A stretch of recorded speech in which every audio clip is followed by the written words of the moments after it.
एक बुजुर्ग महिला की मृत्यु हो गई। यमराज उसे लेने आया। महिला ने यमराज से पूछा, आप मुझे स्वर्ग ले जाएंगे या नरक? यमराज बोले, दोनों में से कहीं नहीं। तुमने इस जन्म में बहुत ही अच्छे कर्म किए हैं, इसलिए मैं तुम्हें सीधे प्रभु की धाम ले जा रहा हूँ। बुजुर्ग महिला खुश हो गई। फिर बोली, धन्यवाद, पर मेरी आपसे एक विनती है। मैं यहाँ धरती पर सबसे स्वर्ग नरक के बारे में बहुत सुना है। मैं एक बार इन दोनों जगहों को देखना चाहता हूँ। महिला ने यमराज से फिर पूछा, आप मुझे स्वर्ग ले जाएंगे या नरक? यमराज बोला, दोनों में से कहीं नहीं। तुमने इस जन्म में बहुत ही अच्छे कर्म किए हैं, इसलिए मैं सीधे प्रभु की धाम ले जा रहा हूँ। बुजुर्ग महिला खुश हो गई और बोली, धन्यवाद, पर मेरी आपसे एक विनती है। मैंने यहाँ धरती पर सबसे स्वर्ग नरक के बारे में बहुत सुना है।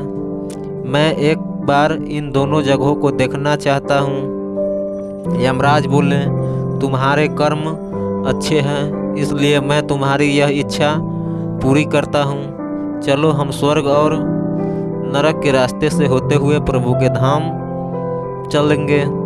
दोनों चल पड़े। सबसे पहले नरक आया। नरक में बुजुर्ग महिला ने जोर जोर से लोगों को रोने की आवाज़ सुनी। नरक में सभी लोग दुबले पतले और बीमार दिखाई दे रहे थे। महिला एक आदमी से पूछा, यहाँ आप सब लोग ऐसी हालत क्यों हो गई? आदमी बोला, तो मैं कैसी हालत होगी मरने के बाद? जब से यहाँ आए हैं हमने एक भी दिन खाना नहीं खाया। भूख से हमारी आत्माएं तड़प रही है। बुजुर्ग महिला की नज़र एक विशाल पतीले पर पड़ी, जो कि लोगों के कद से करीब 300 फुट ऊंचा होगा। उस पतीले के ऊपर एक विशाल चम्मच लटका हुआ था।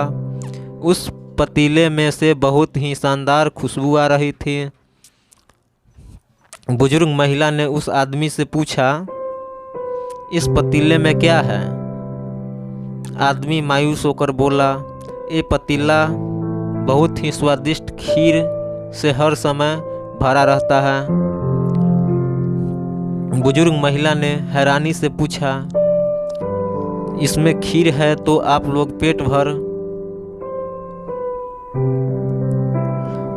के एक खीर क्यों नहीं खाते हैं?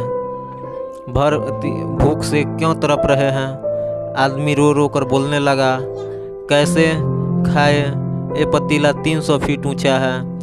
इसमें से कोई भी उस पतीले तक नहीं पहुंच पाता है।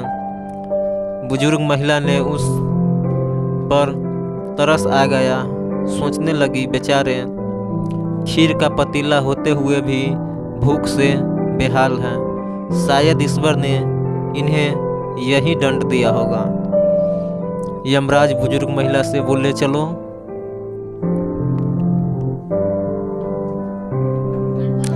हमें देर हो रही है। दोनों चल पड़े। कुछ दूर चलने पर स्वर्ग आया, पर वहाँ महिला को सबकी हंसने खिलखिलाने की आवाज़ सुनाई दी। सब लोग बहुत खुश दिखाई दे रहे थे। उनको खुश देखकर बुजुर्ग महिला भी बहुत खुश हो गई। पर वह स्वर्ग में भी बुजुर्ग महिला की नज़र वैसे ही 300 फीट ऊंचे पतीले पर पड़ी जैसे नरक में था। उसके ऊपर भी वैसा ही चम्मच लटका हुआ था। बुजुर्ग महिला ने वहाँ लोगों से पूछा, इस पतीले में क्या है? स्वर्ग के लोग बोले, इनमें बहुत स्वादिष्ट खीर है। बुजुर्ग महिला हैरान हो गई। इतने बोली, पर यह पतीला 300 फीट ऊंचा है। आप लोग इस तक पहुंच ही नहीं पाते होंगे। उस हिसाब से तो आप लोग को खाना मिलता ही नहीं होगा। आप लोग भूख से बेहाल होंगे। पर मुझे तो आप सभी इतने खुश लग रहे हैं, ऐसे कैसे? लोग बोले, हम तो सभी लोग इस पतीले की खीर पेट भर खाते हैं।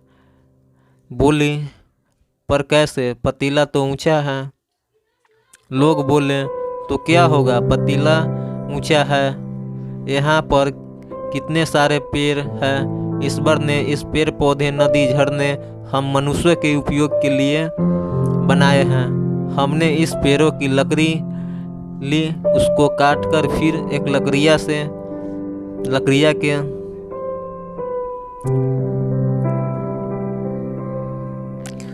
टुकड़ों को जोड़कर एक विशाल सीढ़ी का निर्माण किया।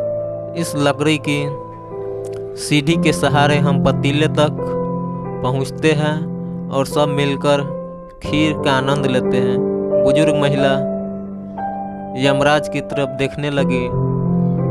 यमराज मुस्कुराए, बोलो, ईश्वर ने स्वर्ग और नरक मनुष्य के हाथ में ही सौंपी है। चाहे तो अपने लिए नरक बना ले, चाहे तो अपने लिए स्वर्ग बना ले। ईश्वर ने सबको एक समान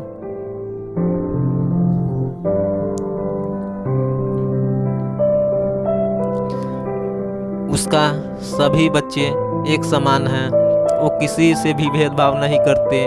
वहाँ नरक में भी पेड़ पौधे सब थे, पर वो लोग खुद ही आलसी है। उन्हें खीर हाथ में चाहिए। वो कोई कर्म नहीं करना चाहते हैं, कोई मेहनत नहीं करना चाहता है, इसलिए सब भूख से बेहाल है। यही तो ईश्वर की बनाई इस दुनिया का नियम है। जो कर्म करेगा, मेहनत करेगा, उसी को मीठा फल खाने को मिलेगा। अर्थात स्वर्ग एवं नरक आपके हाथ में ही है। मेहनत करें, अच्छे कर्म करें, आपको स्वर्ग जरूर मिलेगा। बुरा करोगे तो नरक में जाना।